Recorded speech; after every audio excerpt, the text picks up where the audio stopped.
Olá, você que me acompanha aqui na programação do NC News. Estamos no ar, ao vivo de novo, com o nosso programa Poder e Opinião. E hoje o nosso convidado é o deputado estadual Abdala Frache, do Avante, economista formado pela Universidade Federal do Amazonas, pós-graduado em marketing. Ele está no seu 4º mandato na Assembleia Legislativa, onde já foi presidente da ALEAN, comandou comissões como a de Defesa do Consumidor e a CPI da pedofilia. Seja muito bem-vindo, deputado, e obrigado por ter aceito o nosso convite. Bom dia para o senhor. Eu que agradeço, Cleiton, o convite que a emissora nos fez aqui. Estamos à disposição de vocês para bater esse papo aqui, junto com o nosso professor emérito aqui da Assembleia também. Né? Ah, é verdade. É nosso decano aqui também, do Grupo Norte de Comunicação. Nosso decano, o professor Ademir Ramos. Seja bem-vindo, professor. Obrigado. Agradecer a Abdala por aceitar o convite e submeter a nossa bateria de perguntas e debates. Obrigado, Abdala. Comece, professor. Abdala, tu tens um lastro muito grande do interior, tu participa muito do interior, efetivamente. Nos meus tempos mais jovens, eu viajava muito no interior, eu te via aí pelo meio do mato, batendo cabeça em barco, etc. E isso te dá legitimidade junto à Assembleia também, né? E participa. E qual é a grande demanda do interior? E hoje que tu estás coordenando a Comissão de Cultura da Casa, né? Cultura. Qual a grande demanda? Bom, em relação ao interior, existe, né, professor Ademir, uma necessidade grande de se criar saídas econômicas para que o nosso irmão ribeirinho não fique absolutamente dependente das prefeituras, do governo do estado, ou seja, da coisa pública, né? A gente tem uma dificuldade muito grande em relação à logística do nosso estado. E quando você imagina criar um projeto produtivo no interior que possa gerar emprego e renda para a população, ele sempre esbarra nessa dificuldade da distância. Mas nós, enquanto economistas, não podemos nos deixar vencer por essas dificuldades e precisamos criar oportunidades nos polos, principalmente nos polos de cada calha de rio, para que esse desenvolvimento econômico possa chegar cada vez mais longe no nosso estado e não ficar tão concentrado como está aqui na nossa capital. Isso a gente vê quando fica na beira do cais, no interior, né? Quando o barco chega, aí desce maçã, tomate, cheiro verde, tudo daqui que vai para lá, né? Então é necessário que o governo tenha um investimento mais consistente nessa área da economia. Isso não está acontecendo, Abdala? Esse investimento na agricultura, na lavoura, na pesca, isso que na realidade, a gente tem uma dificuldade adicional aqui, professor Ademir, que é a questão ambiental.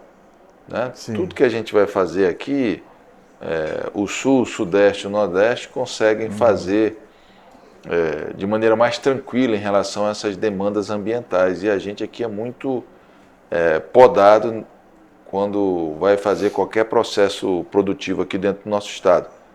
Mas você tem, por exemplo, os municípios que ficam à margem da BR-319 já conseguem ter uma certa independência dessa necessidade da nossa capital, porque eles já são ligados lá por terra para o resto do Brasil, através de Rondônia, mas infelizmente nós estamos falando ali de, no máximo, dos nossos 62 municípios, no máximo 10 conseguem ter esse acesso ali à BR-319, os outros 50 continuam num isolamento muito grande e isso cria dificuldade, porque você chega no interior, vou dar um exemplo aqui para o senhor, vamos lá, município de Ipixuna, vamos fazer um polo aqui de produzir alguma coisa para chegar em Manaus.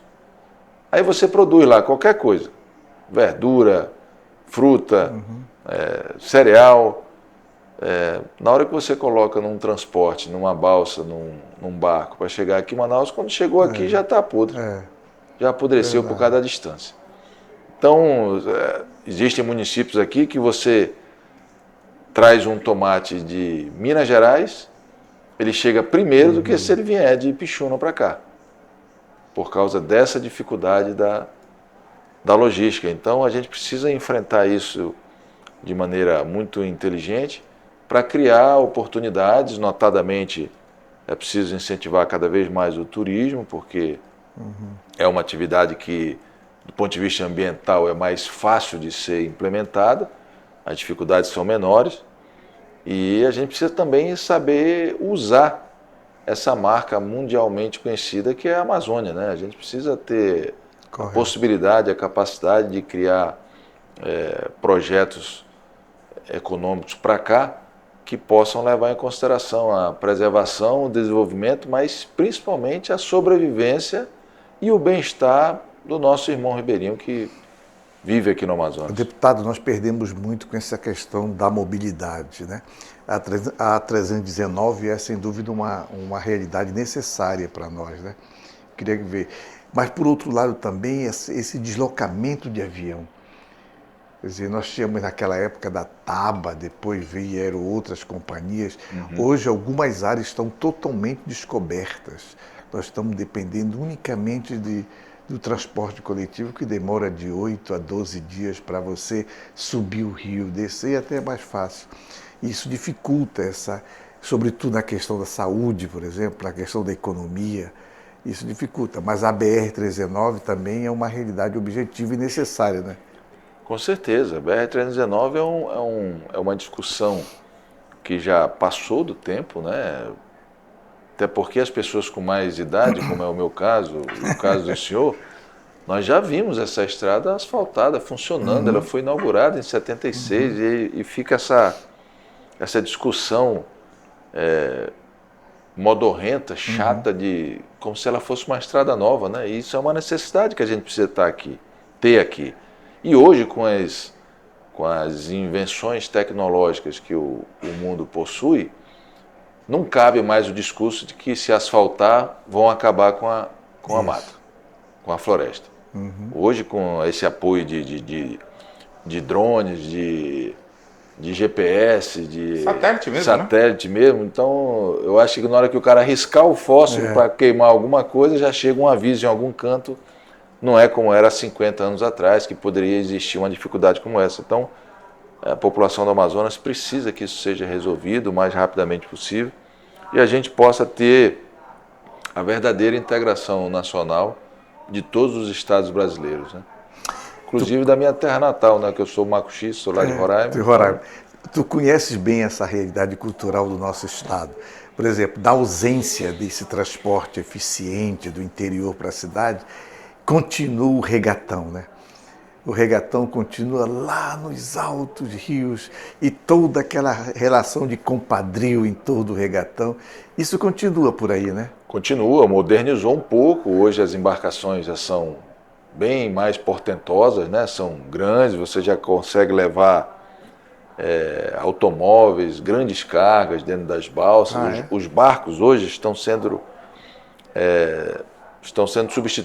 substituídos por balsas motorizadas, que faz com que elas são mais rápidas e também têm uma capacidade de carga muito maior. Então, são os ferryboats chamados, né? E isso está fazendo uma diferença para melhor já na possibilidade de você chegar com qualquer tipo de produto no interior do estado. Tem balsas que já funcionam como verdadeiros supermercados, outras como frigoríficos. Então a população para num porto, a população chega lá, já faz aquela compra. Já é uma coisa mais moderna, mas não deixa de ser. Na essência, é um regatão. Verdade. Eu quero pegar o gancho. Um regatão pós-moderno, né? Isso.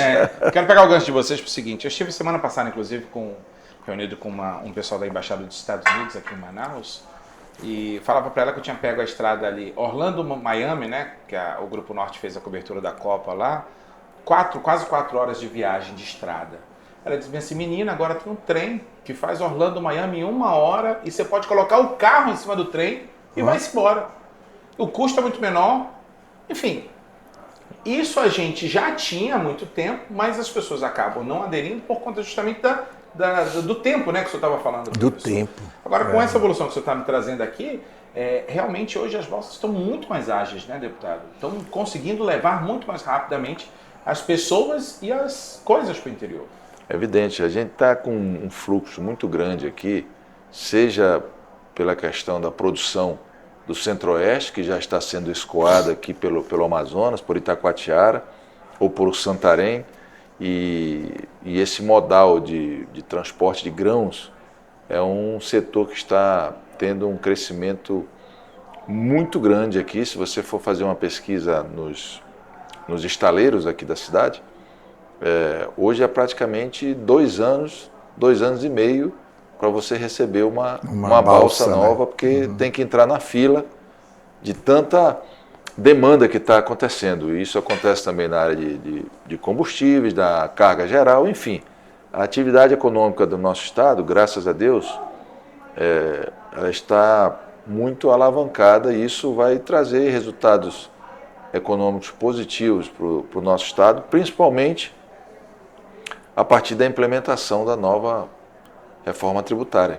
Isso. Né, onde só o estado do Amazonas, só Manaus, terá a possibilidade de ter incentivos fiscais em todo o Brasil. Então, eu estou achando as pessoas aqui, professor, não sei se é a sua opinião, eles estão fazendo um cálculo assim muito irrisório, a meu ver, do que vai se transformar a cidade de Manaus. As pessoas estão dizendo que não, o polo industrial vai aumentar algo em torno de 20% a 30% o tamanho dele.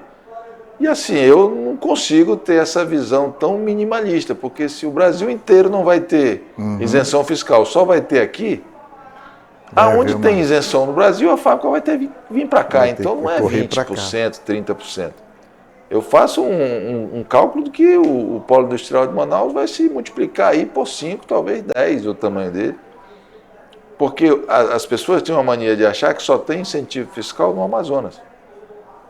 Mas não é, tem incentivo fiscal em todos os estados do Brasil. E a partir do momento que isso for bloqueado pela reforma tributária, a tendência é que todas essas fábricas venham para cá. Aquela guerra fiscal que nós falávamos antes. Né?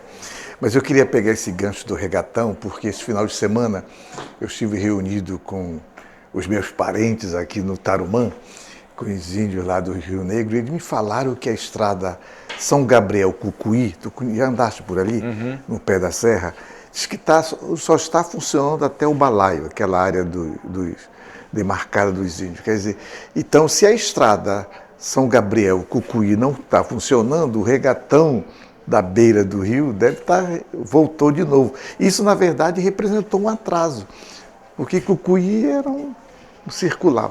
Mas eu queria pegar essa preocupação tua, já que estamos vendo essa realidade objetiva da economia política do nosso interior, essa demanda específica que requer produção, melhoria de vida, qualidade. E também, por exemplo, o Amazonino, quando criou a UEA, fez essa ramificação todinha no interior. O CETAM, por exemplo, é uma boa iniciativa porque qualifica a gente, é manicure, é pedicure, é cabeleireiro, enfermeira, auxiliar de enfermagem, tá? Funciona, mas ao mesmo tempo, cadê o emprego? Cadê o trabalho? Aí fica aquela demanda na prefeitura. Então, nesse sentido, eu queria discutir contigo a questão, ao mesmo tempo que a Zona Franca vai concentrar uma grande demanda, mas também vem consigo o quê? Muito questionamento jurídico a respeito do nosso status jurídico nessa economia nacional. E já começou. Por isso, não só a Zona Franca eu também tenho a mesma impressão que vai explodir em termos de economia, mas ao mesmo tempo precisa qualificar os seus operadores. Até mesmo os políticos têm que ser qualificados, essa questão da reforma.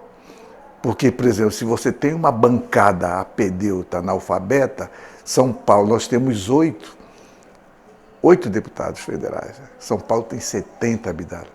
Eles vêm para cima da gente, desgraçado. Olha, existe uma situação, professor, que a gente precisa eternamente agradecer aqui ao ex-senador Bernardo Cabral. Sim. Que, de maneira muito inteligente para nós, talvez do ponto de vista jurídico, a Zona Franca colocada na Constituinte nem fosse possível do ponto de vista jurídico, mas enfim, ele conseguiu colocar aquela situação lá e aquilo vem nos salvando nos últimos 35, 40 anos de qualquer embate, porque a Zona Franca é uma cláusula pétrea da Constituição. Então, mas tem prazo. Eu sei, mas daqui a 50 anos, professor, não é possível. Nós estamos com que a gente 50 não e tantos, tem, e até nós não agora estaremos. não diversificamos nossa matriz econômica, né, isso. Abdala? E é uma matéria recorrente. É. E não mudamos. Várias tentativas. A Amazônia tentou com o terceiro ciclo, Isso. Eduardo tentou com aquela Zona Franca Verde, e agora estamos vendo essa diversificada lá em Taquatiara, Urucu, a questão mineral, mas ainda não está estruturante essa política pública, né? Cada município, cada cara de rio, cada polo precisa ter o seu zoneamento agroecológico e econômico também, para que a gente possa incentivar essas potencialidades regionais que a gente tem aqui no Amazonas. Agora, o principal de tudo é a gente ter a capacidade de usar a Amazônia a nosso favor e não sermos escravos dessa situação de que não pode mexer e todo mundo vai morrer de fome. Não existe isso. As pessoas esquecem. Nós temos 8 milhões, quase 10 milhões de pessoas morando aqui na Amazônia. Ainda que a gente saia de Manaus num avião, voe 3, 4 horas para qualquer direção e a gente não vê uma clareira aberta, quanto mais gente, mas tem 10 milhões de pessoas aqui, entre mais de 10 milhões entre Pará... Fala-se em 30 milhões. entre o Pará, Roraima, Amazônia, Amapá como e todos, são Rondônia, 30 né? milhões. Mas eu digo aqui, na concentração maior que é o Amazonas e o Pará, nós estamos falando aí de pouco mais de 10 milhões de habitantes que precisam também ter a possibilidade de ter o seu crescimento econômico, social, ter a sua sustentabilidade. Ninguém que nasce aqui, professor, tem o desejo de acabar com essa terra maravilhosa que é o Amazonas, que é a região norte, que é a Amazônia. Então a gente só precisa capitanear essas necessidades regionais de cada município e de cada população para que elas possam ter a possibilidade de ter uma melhoria na sua qualidade de vida. Esse aqui imaginar que o Amazonas vai poder se tornar um grande player industrial do nosso país, é querer que a utopia se torne realidade. Mas a gente precisa criar a capacidade, a potencialidade para o nosso ribeirinho também sair, pelo menos ter a pretensão de começar a entrar no século XXI, né? Que a maioria está no século XX e alguns ainda no XIX. Agora, deputado, o senhor hoje vem candidato novamente a deputado estadual, vem na busca da reeleição para o seu possível quinto mandato. Algo muda de um mandato para o outro? Hoje o senhor é presidente da Comissão de Cultura, Isso. mas já foi presidente da Assembleia, já foi de outras comissões. Qual a perspectiva que você pensa para planejar 2027, por exemplo? Na realidade, Cleiton, a gente tem a possibilidade, a gente que com a graça de Deus e a confiança do Amazonas já estamos lá na Assembleia 4 mandatos, você vai passando por várias áreas, vários setores, e você sempre aprende alguma coisa diferente do que você já tinha de conhecimento próprio, né? Então, como você falou, a gente está agora na Comissão de Cultura. Confesso a você que era uma área que eu era pouco afeito, mas chegamos lá na época da pandemia e começamos a fazer aquele trabalho com aqueles eventos isolados, né, sem público, que era um negócio meio estranho. A gente tinha que fomentar a cultura de alguma maneira, até para os artistas terem a condição de ter o seu sustento, mas ao mesmo tempo era estranho, porque não tinha ninguém na plateia, né? E aí, com o passar dos anos, você vai conhecendo as pessoas, vai chegando a fundo nessa questão cultural do nosso estado, que é importantíssima, e vai cada vez mais se entranhando naquele ambiente. E hoje eu posso dizer para vocês que eu já tenho um prazer muito grande de estar nessa comissão há 3 anos, ajudando, colaborando, seja os festivais folclóricos aqui da nossa cidade, que nós estamos agora, inclusive, terminando o festival da categoria Ouro, né, que é o mais importante aqui da Bola das Framas. Já fizemos a prata e a bronze há um mês atrás, antes do Boi de Parintins. Temos muito próximo aqui o Festival do Cará, que vai acontecer no dia 5 e 6 de setembro, lá em Capiranga. Semana passada foi os bois de Fonte Boa.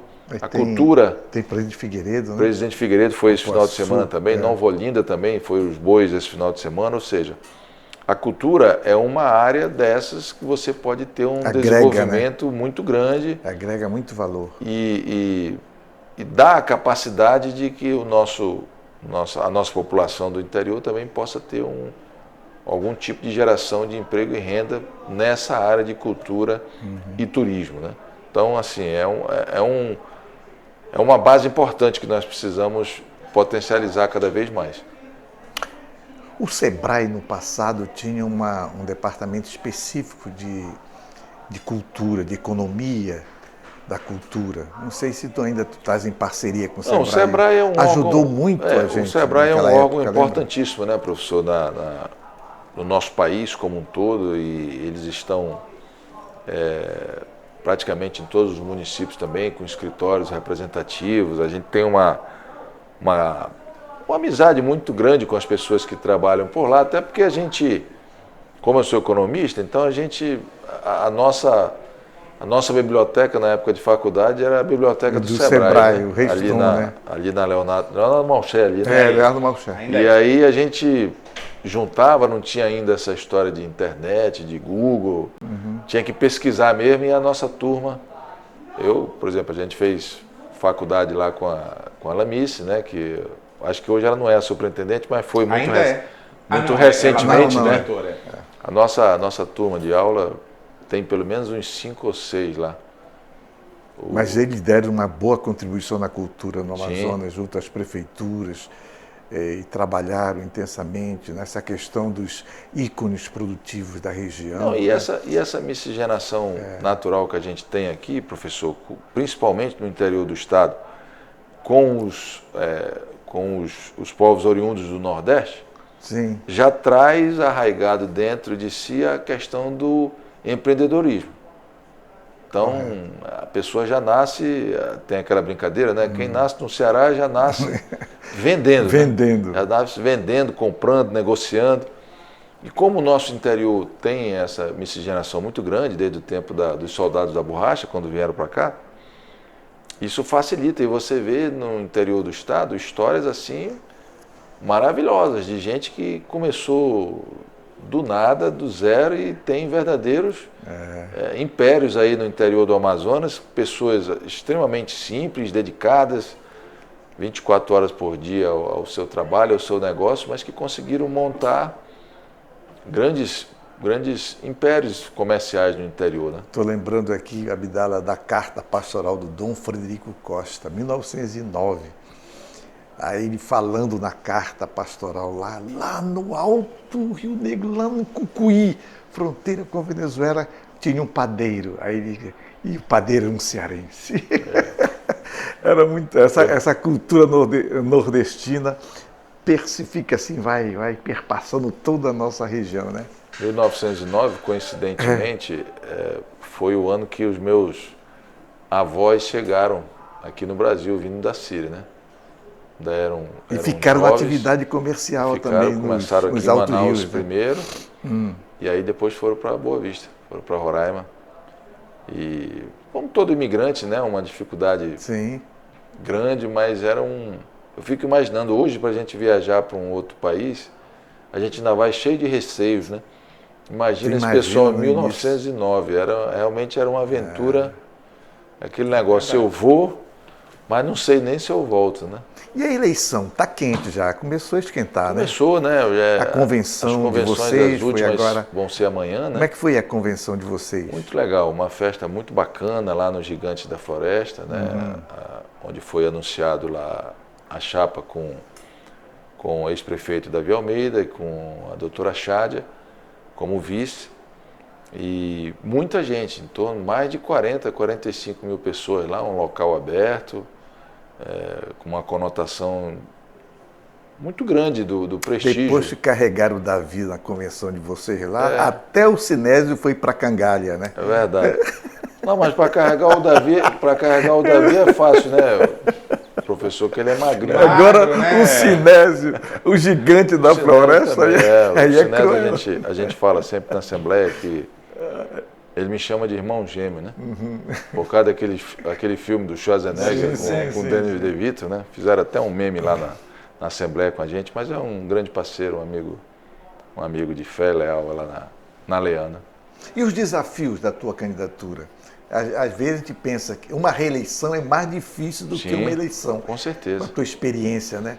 Cada ano, quando você sai para uma reeleição, as articulações são outras, os concorrentes são outros, a dificuldade são outras. As demandas e os mudam desafios, muito. né? As demandas mudam muito, né, professor? Quando a gente conquistou o primeiro mandato em 2010, já tinha internet, mas não era essa evolução toda que a gente 2010 era tem. o quê? Votos, quantitativamente falando. Naquela fizeste quantos naquela eu votos? tive 17 mil, né? E agora em 22 a gente teve 46 Olha aí, mil, né? até isso aumenta tudo devido à demanda, devido Então hoje, ao índice demográfico. Que hoje aumentou. as mídias sociais, aí, as redes sociais são fundamentais para um projeto desse, né? E eu confesso com o senhor que eu sou um pouco assim do Jurassic Park, né? Avesso a isso. Eu sou aquela geração que não sabia se largava a caneta e ia para o computador, né? Aquele computador com a tela verde ainda, né? Hoje não, a criança já nasce com chip na cabeça, né? Então não... Eu também cheguei na USP para estudar, fazer e tá. Aí um peruano me vendeu uma máquina, um colega de apartamento lá no CRUSP, me vendeu uma máquina, aquela máquina IBM. Isso. Lembra? Pô, que tinha esfera que você escrevia e trocava. Pô, comprei a máquina, pô. Depois que eu conheci o computador, Abdala, bye, máquina IBM. Quer dizer, é outro processo. É outro processo. E a gente precisa estar se reinventando a cada eleição e é claro que a gente tem um time muito bem focado, muito bem alinhado conosco já esse tempo todo. E isso, de uma certa maneira, ajuda na hora do vamos ver, digamos assim, né? Mas é sempre é um vestibular, né? É um vestibular a cada 4 anos. E tem a questão do tempo de propaganda também. Sim. O teu partido é um partido médio, não tem né? muito, não é tem pequeno mesmo, não é médio não. É pequeno mesmo. Mas enfim, a gente está aí preparado, a gente tem feito um programa muito legal nesse nosso último mandato, que é um programa de cirurgias oftalmológicas no interior, muito influenciado aí pela doutora Chádia, pelas minhas filhas que são médicas, elas me cobraram muito que a gente tinha que ajudar na área da saúde, né? E nós começamos no ano de 2024, Cleiton, um programa, confesso que para você que quando me foi apresentado o programa, eu falei, rapaz, isso aqui é difícil, dá certo, mas vamos tentar fazer um piloto. E nós começamos, cirurgias oftalmológicas, catarata, pterígio, carne crescida, no interior do estado. E agora, semana passada, a gente fez Santo Antônio do Içá, São Paulo do Olivense e Fonte Boa. Nós completamos, professor, 11 mil cirurgias realizadas em 2 anos e meio. Então isso me dá uma alegria muito grande, porque não tem uma história dessa de recuperação de visão, Cleito, que não emocione quem escuta. Porque as pessoas lá, todas, a maioria é terceira idade, a maioria é indígena, a maioria mora no interior do interior. Por exemplo, agora em Santo Antônio do Içá, nós chegamos lá e o secretário de saúde disse, cada mutirão desses são 200 cirurgias, né? Parceria com a prefeitura municipal. Com a parceria com a prefeitura. Aí o secretário disse, deputado, a gente separou 70 cirurgias para a comunidade do Juí. Eu sei que o senhor conhece lá, porque o senhor já mandou uma emenda para construir uma escola, para reformar outra, e eu sei que o senhor conhece. Eu disse, eu conheço mesmo.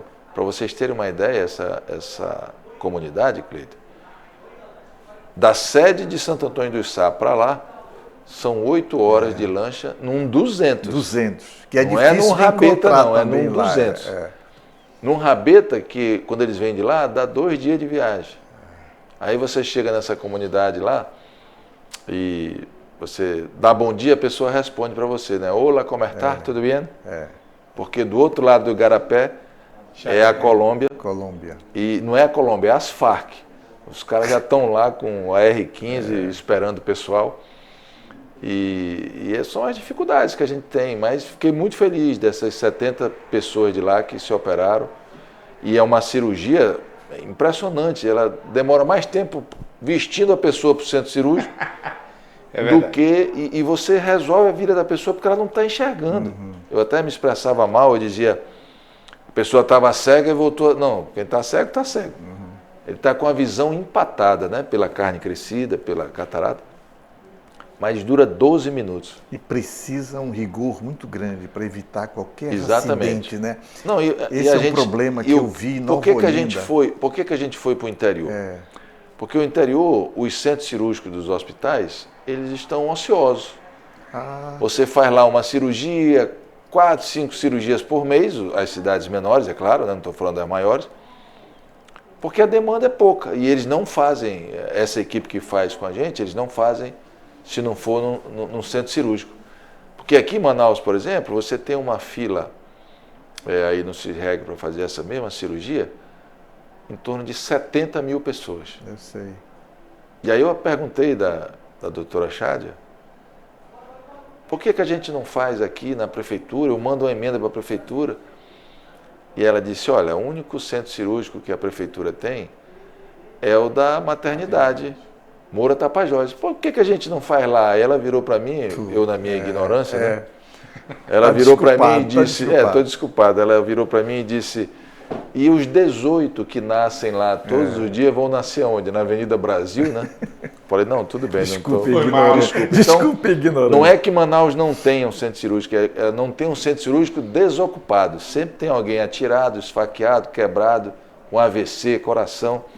Então não tem. E aí nesse hospital dia que o ex-prefeito Davi lançou junto com ela no último dia antes da renúncia dos dois, já vai ter 2 centros cirúrgicos exclusivos só para cirurgias. Inclusive foi uma das pautas do Davi, né? A questão da saúde, combater essa fila da morte que temos aqui. Professor, ter uma ideia, professor, essa equipe que a gente vai, são 2 oftalmologistas. Eles operam, cada um, 80 pessoas por dia.